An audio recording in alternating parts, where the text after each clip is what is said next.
தமிழில் முதல் பக்தி சேனல் சாய் டிவி.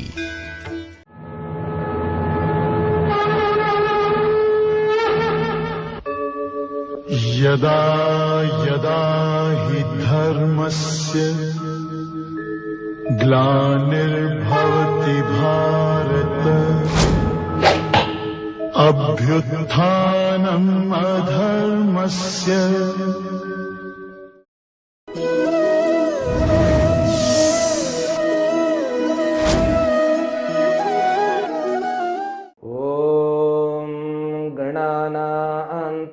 गणपतिगुं हवामहे कविं कवीनामुपमश्रवस्तमं ज्येष्ठराजं ब्रह्मणां ब्रह्मणस्पत आनः शृण्वन्नोतिभिः सीदसादनम्।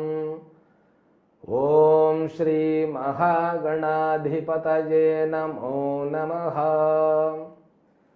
ॐ गुरुर्ब्रह्मा गुरुर्विष्णुर्गुरुर्देवो महेश्वरः गुरुः साक्षात् परं ब्रह्म तस्मै श्री गुरवे नमः।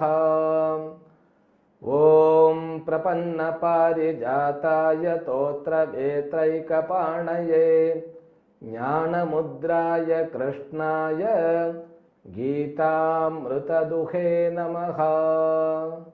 ஓம் மூர்த்தி எல்லாம் வாழி எங்கள் மோன குருவாழி அருள் வார்த்தை என்றும் வாழி அன்பர் வாழி பராபரமே. ஹரி ஓம். ஸ்ரீமத் பகவத்கீதா முதல் அத்தியாயம் 31வது ஸ்லோகம். அர்ஜுன உவாச நச ஸ்ரேயோனுபஷ்யாமி ஹத்வா ஸ்வஜனமாஹவே நகாங்க்ஷே விஜயம் கிருஷ்ண நச ராஜ்யம் சுகானி ச கிம் நோ ராஜ்யேன கோவிந்த கிம் போகைர்ஜீவிதேன வா. சாதாரண மனிதர்களுக்கே உண்டான பிரச்சனைகளை கண்டு விலகி ஓடுவதும் சந்தோஷத்திற்கு உண்டான பொருள்களை அணுகுவதும் ஆகிய இதே இயல்பை அர்ஜுனனும் வெளிப்படுத்துகின்றார். பிடித்ததை நோக்கி செல்லுவதும் பிடிக்காததை விட்டு விலகுவதும் இதுதான் வாழ்க்கை. இந்த பிடித்தது பிடிக்காதது அப்படி என்பது ஒவ்வொருவருக்கும் மாறுபடுகிறது. நமக்கு பிடிச்சது இன்னொருத்தருக்கு பிடிக்காம இருக்கலாம். அவருக்கு பிடிச்சது மற்றொருவர்களுக்கு பிடிக்காமல் இருக்கலாம். ஒவ்வொரு மனதும் அதற்கென்றே உண்டான ஒரு விருப்பு வெறுப்புகளுடன் தான் நம்ம வாழ்க்கையை வாழ்கின்றோம். அதனால் என்ன செய்ய வேண்டும், என்ன செய்யக்கூடாது என்பது இங்கு முக்கியத்துவத்தை இழந்து விடுகிறது. அதாவது தர்மம் அப்படின்னாக்கா இஸ் டு பி டன், செய்ய வேண்டும். இந்த வேதம் ரொம்ப ரிக்வெஸ்ட் எல்லாம் பண்ணாது. அப்பா கொஞ்சம் செஞ்சுடுப்பா அப்படின்னு. செய்யாதே, அவ்வளவுதான். அது ஏன் அவ்வளவு கொடுமையாக சொல்லுகிறதுன்னு கேட்டா, அது அம்மா மாதிரி. அது அம்மா ஒரு குழந்தைய எப்ப பார்த்தாலும் கெஞ்சிக்கிட்டும் கொஞ்சிக்கிட்டும் இருக்க வேண்டிய அவசியம் இல்லை. டேய் செய்யாத அப்படின்னா அன்பினால் அந்த கண்டிப்பு, அதுதான் சாஸ்திரம். நீ எதை செய்யணுமோ அதை செய்யணும், எதை செய்யக்கூடாதோ அதை செய்யக்கூடாது.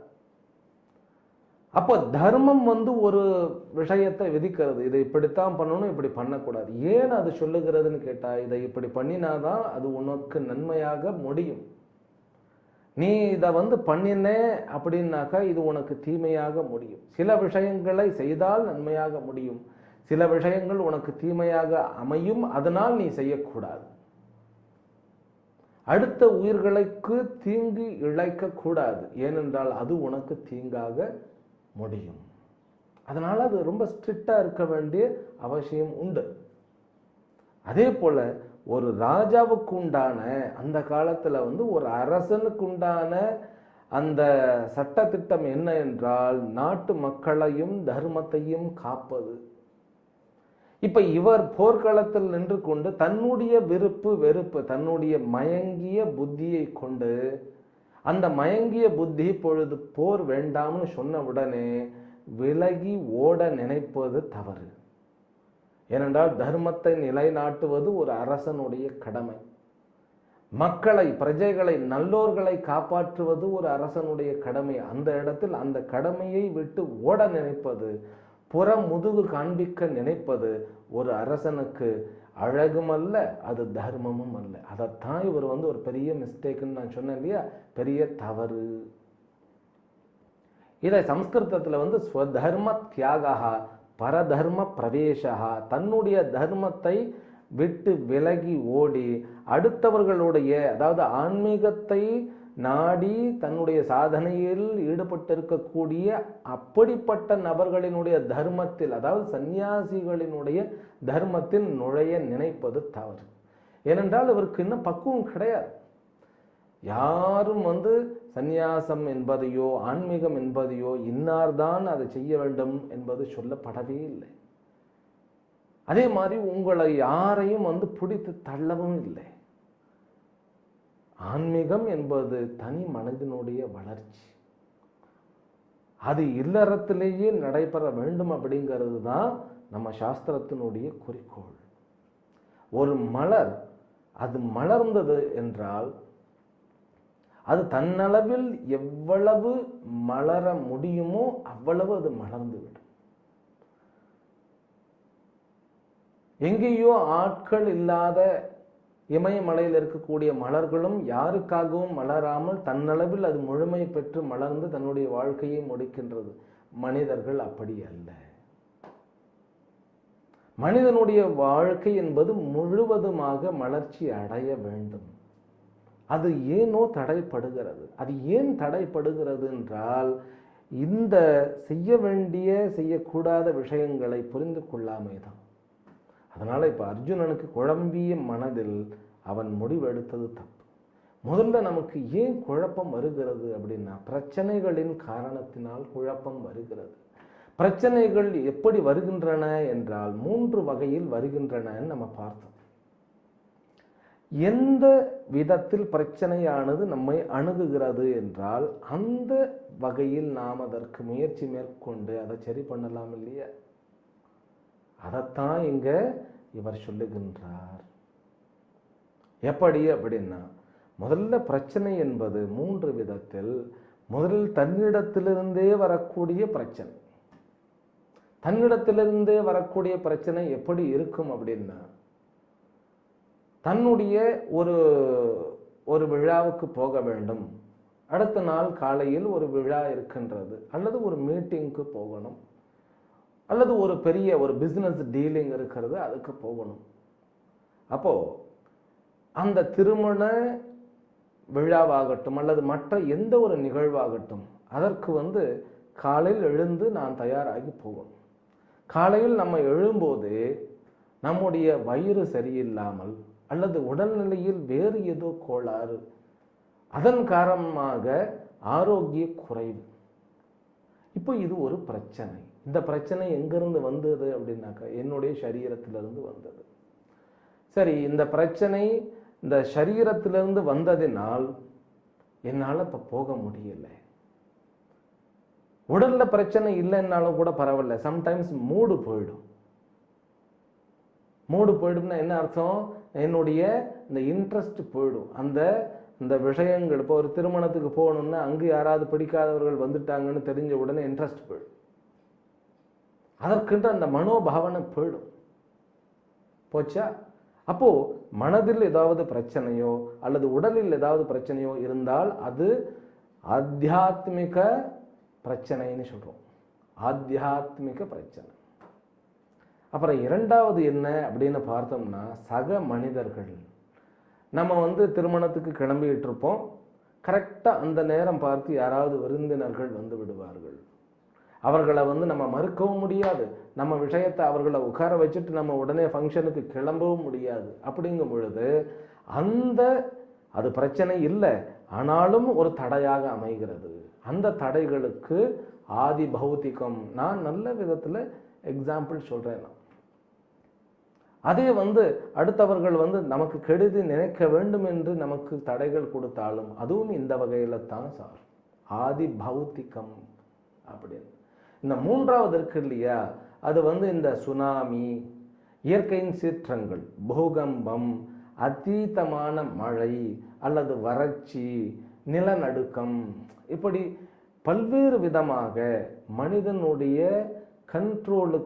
கட்டுப்பாட்டிற்கு மீறின பிரச்சனைகளினால் வருகின்ற தடைகள்.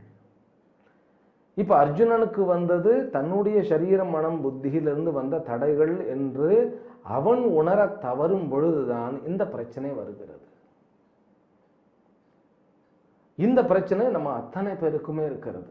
எந்த மாதிரியான பிரச்சனை எனக்கு இருக்கிறது அப்படி என்பதை நாம் முதலில் புரிந்து கொள்ள வேண்டும். அதுதான் சாஸ்திரமும் சொல்லுகிறது. ஆனால் கிருஷ்ணன் இங்கே சொல்லலை.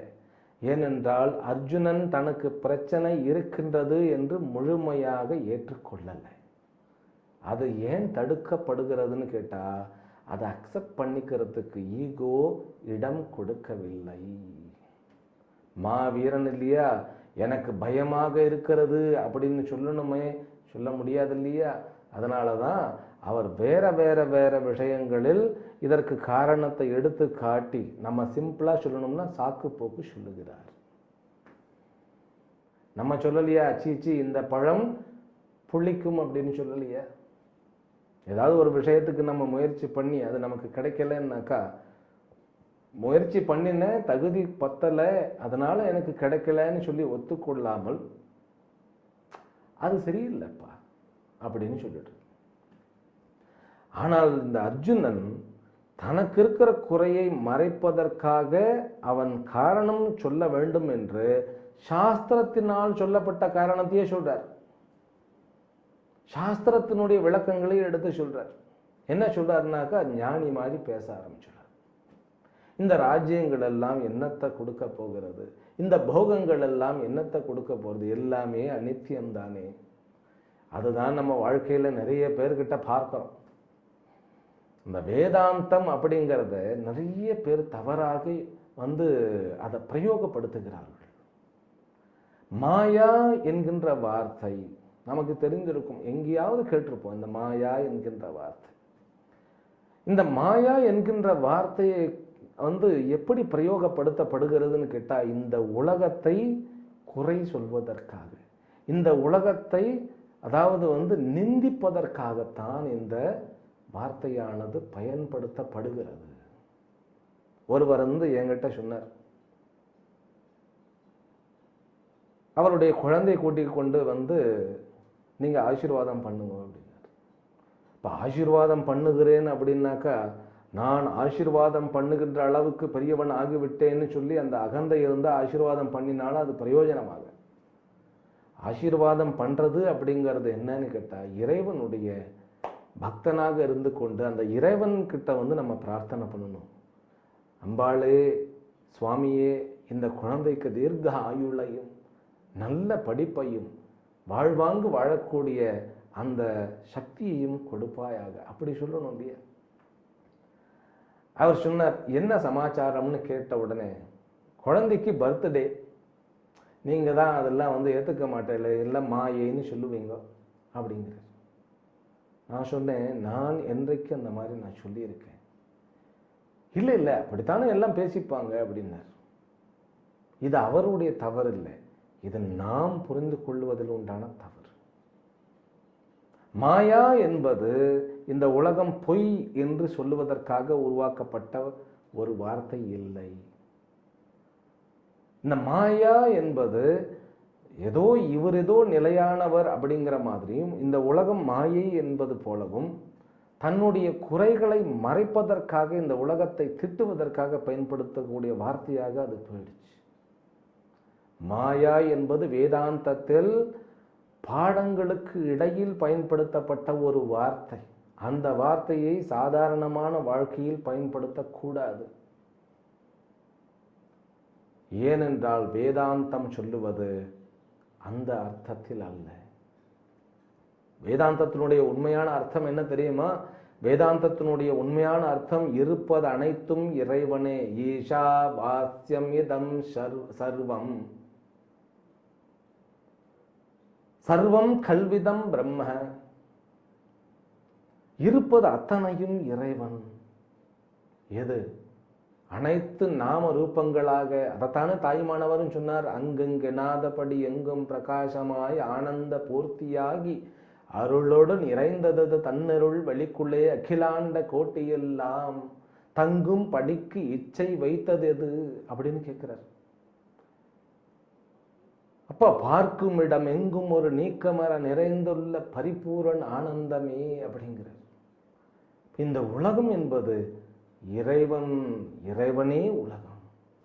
அதைத்தான் வேதாந்தம் சொல்றது. வேதாந்தம் என்னைக்குமே இது பொய் தோற்றம், வாழ்க்கையே பொய் தோற்றம் அப்படின்னு சொல்றதில்லை.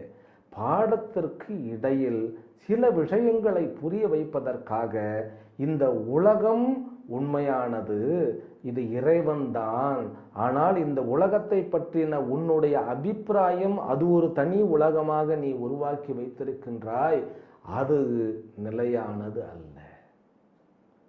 அந்த விஷயத்தை புரிய வைக்கிறதுக்கு தான் அந்த இடத்துல மாயா என்கின்ற அந்த வார்த்தை. ஆனால் அந்த மாயா என்கின்ற வார்த்தையை நாம் எப்பொழுது தோற்று போகின்றோமோ அப்போ சொல்லக்கூடாது. எப்பொழுது நமக்கு குடும்பமானது பிடிக்கவில்லையோ அப்பொழுது குடும்பத்தினரை பார்த்து சொல்லக்கூடாது. எப்பொழுது நமக்கு ஏதாவது ஒரு விஷயம் கிடைக்கவில்லையோ அந்த விஷயத்தை பார்த்து மாயா என்று சொல்லக்கூடாது. அது இயலாமையினுடைய வெளிப்பாடே ஒழிய அது பக்குவத்தினுடைய வெளிப்பாடு அல்ல. ஆன்மீகம் என்றால் பக்குவம், பக்குவம் என்றால் அமைதி, அமைதி என்றால் தெளிவு. இதுதான் நம் பெரியவர்கள் நமக்கு கொடுத்த பொக்கிஷங்கள். எதை எப்படி நாம் புரிந்து கொள்ள வேண்டுமோ அதை எப்படி நாம் புரிந்து கொள்ள வேண்டும்.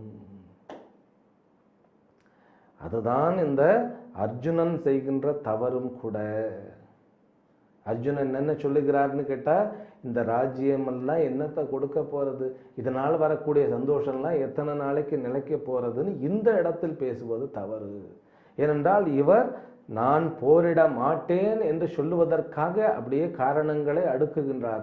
அந்த காரணங்களையும் கூட சாஸ்திரத்தில் சொல்லப்பட்ட ஒரு பக்குவப்பட்ட மனதிற்கு சொல்லப்படக்கூடிய வார்த்தை. அது வாழ்க்கையினால என்ன பிரயோஜனம் அப்படிங்கிறது அதை இங்க பேசுகிறார்.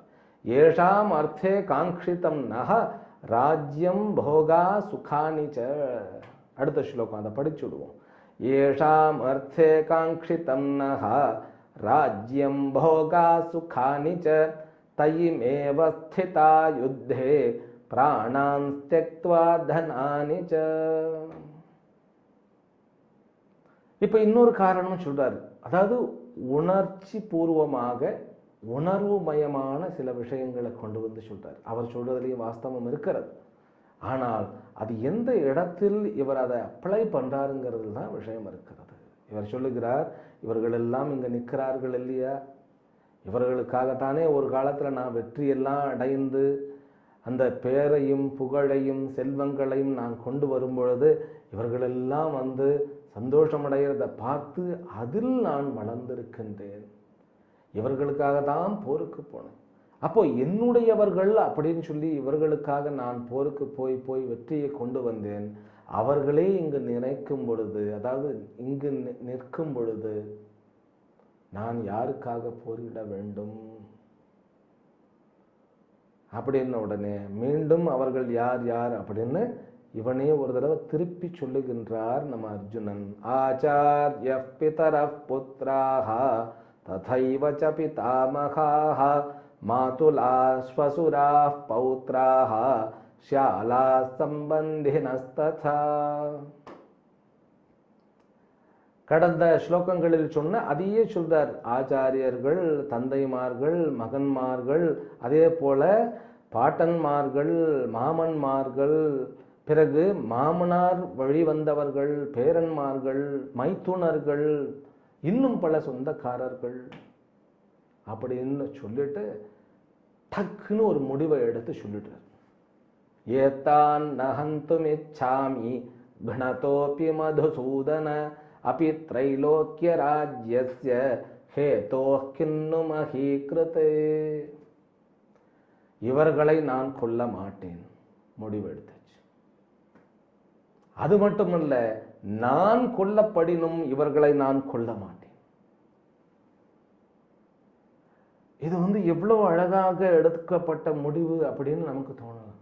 ஆஹா, என்ன ஒரு தியாக மனப்பான்மை! இவர் அல்லவோ வாழ்க்கைக்கு தகுதியானவர் அப்படின்னு தானே தோணும். நான் கொல்லப்பட்டாலும் என்னுடைய உயிர் போனாலும் பரவாயில்லை. ஆனால் இந்த முடிவு ஞான தெளிவினாலும் பக்குவத்தோடும் எடுக்கப்பட்டிருந்தால் அர்ஜுனன் வழிபட தகுந்தவன்.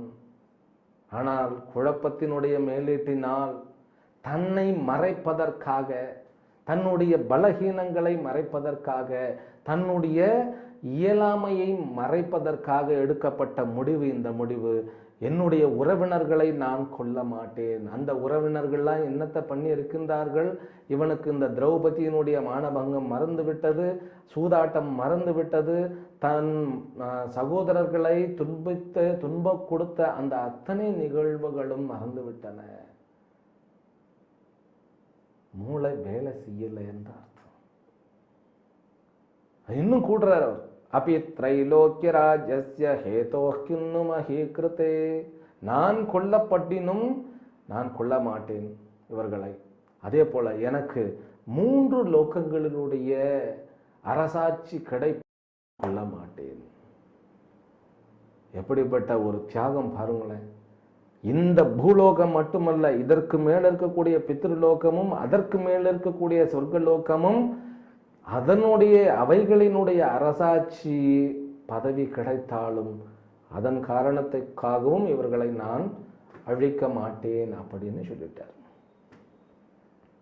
அப்போ இந்த முடிவு அர்ஜுனனை பொறுத்த வரைக்கும், மாவீரனான அர்ஜுனனை பொறுத்த வரைக்கும் இந்த முடிவு மிகவும் பெரிய முடிவு. மேலும் இவர் தொடர்கிறார் அடுத்த ஸ்லோகத்துல. நிஹத்ய தார்த்த ராஷ்டிரான்னஹ கா பிரீத்தி ஸ்யாத் ஜனார்தன பாபம் ஏவாஸ்ரயேத் அஸ்மான் ஹத்வைதாநாததாயினஹ. தொடர்கிறார் அப்படியே. இந்த தார்த்த ராஷ்டிரர்களை கொல்லுவதனால் நமக்கு என்ன லாபம்? நமக்கு பாவம்தான் சேரும். இப்ப என்ன பண்ணிட்டாருன்னு கேட்டா, அவர்கள் எப்படிப்பட்டவர்கள் சொல்றாரு. ஆத்த தாயினஹா. இந்த ஆத்த தாயி என்பது மிகப்பெரிய வார்த்தை. பாபிகள், மாபெரும் பாவிகளாகிய இவர்களை கொள்ளுவதன் மூலமாக எனக்கு என்ன லாபம் வரும்? பாவம்தான் நம்மை அணுகும். இது அந்த காலத்திலும் அல்ல, இந்த காலத்திலும் இந்த புரிந்து கொள்ளுதல் என்பது நம்மிடையே இருக்கின்றது. நல்லவர்கள் அனைவருமே நமக்கு ஏன் வம்பு? தவறு செய்பவர்களை நாம் எதிர்த்து போராடினால் அவர்களை கொல்லுவதன் மூலமாக, இப்ப கொல்லுவதெல்லாம் கிடையாது, அவர்களிடம் பிரச்சனை நாம் கொண்டு போவதன் மூலமாக நமக்குத்தான் பாவம் மேலிடும். அதனால நமக்கு ஏன் வம்புன்னு விலகி ஓடி வந்துடும். இது சாதாரண மனிதர்கள் இப்படி நினைத்தா பரவாயில்லையே, அந்த பதவியில் இருக்கக்கூடியவர்களே அப்படி நினைத்தால் அது பிரச்சனையாக முடியும். ஒரு அரசனுடைய அந்த பதவியில் இருந்து கொண்டு இப்படி அர்ஜுனன் நினைப்பது மிகவும் தவறான ஒரு விஷயமாகும். அவர்களை பாவின்னு சொல்றார். மாபெரும் மகா பாவிகள் அப்படின்னு சொல்றார். ஆத்த தாயி அப்படின்னாக்கா அடுத்த வீட்டிற்கு தீ வைப்பவன். பிறகு என்ன? உயிரை பறிப்பதற்காக விஷத்தை வைப்பவன், நிலத்தை அபகரிப்பவன், தன்னுடைய மனைவி மக்கள் இவைகளை அபகரிப்பவன், அது மட்டுமல்ல ஏமாற்றுபவன், பணத்தை பிடுங்கிக் கொள்பவன், சொத்துக்களை அபகரிப்பவன் ஆகிய இந்த 5 காரியங்களையும் எவன் செய்கிறானோ அவன் மாபெரும் மகா பாவி என்று கூறப்படுகிறான். இந்த 5ஐயுமே துரியோதன கூட்டமானது செய்திருக்கின்றது. சிறு வயதில் பீமனை கொல்லுவதற்கு விஷம் வைத்தான் இந்த துரியோதனன். அதே போல இவர்கள் அரக்கு மாளிகையில் குடியிருக்கும் பொழுது இந்த அரக்கு மாளிகைக்கு தீ வைத்தான். ஏதோ கொஞ்சம் இந்த விதுரர் முன்னாடியே ஏதோ அவர்களுக்கு சொன்னதுனால அவர்கள் தப்பித்தார்கள். அதன் பிறகு சூதாட்டம் ஆடி தன்னுடைய சொந்தக்காரர்களை திரௌபதி உட்பட அவர்களை கவர நினைத்தான். அவர்களுடைய சொத்துக்களை அபகரித்து கொண்டான். இவ்வளவு விஷயத்தையும் செய்த அந்த பாதகம் புரிந்த அந்த மகா பாவிகள், இந்த மகா பாவிகளை கொல்லுவதன் மூலமாக எனக்குத்தான் பாவம் வரும் அப்படின்னு சொல்லி இந்த பாப புண்ணிய கணக்கை கொண்டு இங்க வைக்கிறார். இது பார்க்கும்போது கரெக்டாக தான் இருக்கும். ஏனென்றால் என்னுடைய வாழ்க்கையில் பாபத்தை ஒதுக்கி புண்ணியத்தோடு வாழ்வதே வாழ்க்கை என்று நீதி நூல்கள் பறைசாற்றுகின்றன. அதை ஒரு காரணமாக சொல்லும் பொழுது நாம் அதை எப்படி புரிந்து கொள்ள வேண்டுமோ அப்படி புரிந்து கொள்ள வேண்டும். அதைத்தான் ஆச்சாரியர் சங்கரரும் கூட இந்த இடத்தில் தர்மம் என்றால், அதாவது பாப்பம் என்றால் என்ன, புண்ணியம் என்றால் என்ன என்பதை நாம் புரிந்து கொள்ள வேண்டும். அதை நம்ம சர்வசாதாரணமாக பயன்படுத்துகிறோம். பாப்பம் என்கின்ற வார்த்தையும் புண்ணியம் என்கின்ற வார்த்தையும் இவைகள் கர்மத்தினுடைய பலன்கள். இந்த விஷயத்தை இவர் அர்ஜுனன் இங்க சொல்லும் பொழுது தவறான விஷயங்களை தவறான விஷயத்திற்காக பயன்படுத்துகிறார். அதுதான் அர்ஜுனனுடைய தவறு. இந்த பாப புண்ணியங்களை பற்றி நாம் மேலும் விவரங்களை புரிந்து கொண்டால் அது நம்முடைய வாழ்க்கைக்கு மிகவும் உறுதுணையாக இருக்கும். அது ஸ்கூல்லையோ காலேஜ்லேயோ சொல்லித்தரப்படுறதில்லை. நம் பெற்றோர்களுக்கும் அது புரியறதில்லை. எதை பண்ணினா பாபம் எதை பண்ணினா புண்ணியம்னு புரியறதே இல்லை. அதனால தான் நம்ம குழந்தைகள் எல்லாம் இந்த சனாதன தர்மத்தினுடைய இந்த பூஜைகள் எல்லாம் பற்றி சொல்லிட்டு வரும்போது நம்ம சொல்லி கொடுக்கும்போது அதை பண்ணாத இதை பண்ணாத, இது அப்படி பண்ணக்கூடாது, இது இப்படி பண்ணக்கூடாது, இதை பண்ணினா சுவாமி குற்றமாயிடும், தெய்வ குற்றமாயிடும் அப்படின்னு சொல்ல அவர்களுக்கு பயம் வந்துடும். ஒரு அனீசியான ஒரு உணர்வு வந்துடும். ஒரு தெளிவை கொடுக்கறதுக்கு பதிலாக நம்முடைய ஒவ்வொரு பூஜை முறையும் அவ்வளவு நேர்த்தியாகவும் அழகாகவும் கட்டப்பட்டவைகள், உருவாக்கப்பட்டவைகள். அவைகள் 100% அதில் பிரயோஜனம் இருக்கிறது. இன்னும் கூட நம்ம அமிர்த வருஷினி ராகம் என்கின்ற அந்த ராகத்தை குன்னக்குடி வைத்தியநாதன், உயர் திரு குன்னக்குடி வைத்தியநாதன் அவர் ஒரு தடவை அதை பிளே பண்ணி அதை வாசித்து மழை வந்ததை நான் நேரில் கண்டிருக்கின்றேன். அதே போன்று விருஷ்டிக்காக, அதாவது மழைக்காக செய்யப்பட்ட யாகம், அந்த யாகத்தை புரிந்த மறுநாள் மழை வருவதை நாம் பார்த்திருக்கின்றேன். புத்திர காமேஷ்டி யாகம் என்கின்ற புத்திர பாக்கியம் 15-20 வருடங்களாக புத்திர பாக்கியம் இல்லாத தம்பதியினருக்கு இந்த ஹோமங்களை செய்து புத்திரருக்கு பாக்கியம் கிடைத்ததும் நான் என்னுடைய வாழ்க்கையில் கண்டிருக்கின்றேன். அப்போ இதெல்லாம் தெய்வ சூக்ஷ்மங்கள், அதாவது இதெல்லாம் கர்ம ரகசியங்கள். இதை புரிந்து கொள்ள வேண்டியது நம்முடைய கடமை. இதை நம்முடைய சமுதாயத்திற்கு புரிய வைக்க வேண்டியதும் நம்முடைய கடமை, இளைய சமுதாயத்திற்கு. அப்ப நமக்கே புரியலையே அப்படின்னா அனைத்து ரிச்சுவல்ஸ் சடங்கும் அது சடங்கு தான், அதற்கு உயிர் இல்லை. ஆனால் அதற்கு உயிர் ஊட்டுபவர் அந்த சடங்கினை செய்பவர். அவர் தகுந்த மனநிலையுடன் அந்த சடங்குகளை நேர்த்தியாக செய்ய வேண்டிய விதத்தில் செய்து முடித்தால் அவருக்கு பலன் கிடைக்கும். அதுதான் எப்படி, அதைத்தான் நாம் கர்மா தியரி என்று ஒரு தலைப்பில் அதை அடுத்த வாரம் பார்த்து நாமும் தெளிவை பெற்று அர்ஜுனனுடைய குழம்பிய நிலையையும் புரிந்து கொள்ளுவோம். அதை நாம் தொடர்ந்து அடுத்த வகுப்பில் ஆரம்பிப்போம். அடுத்த தொகுப்பில் எல்லாம் வல்ல இறைவனுடைய பேரருளாலும் அம்பிகையினுடைய திருவருளாலும் அனைத்து விதமான சௌபாகியங்களையும் கட்டாட்சங்களையும் பெற்று நம் அனைவருடைய வாழ்க்கையினுடைய தரமும் மேன்மையும் உயர்ந்து பேரின்ப பெருவாழ்வை நாம் அடைவோமாக என்கின்ற பிரார்த்தனையுடன் இந்த உரையை நிறைவு செய்கின்றேன். ஹரிஹி ஓம். ஓம் பூர்ணமதః பூர்ணமிதம் பூர்ணாத் பூர்ணமுதச்யதே பூர்ணஸ்ய பூர்ணமாதாய பூர்ணமேவாவசிஷ்யதே.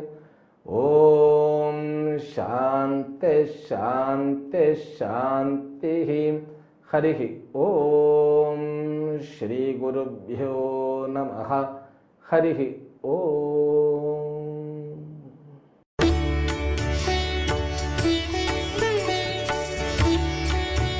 தமிழில் முதல் பக்தி சேனல் சாய் டிவி.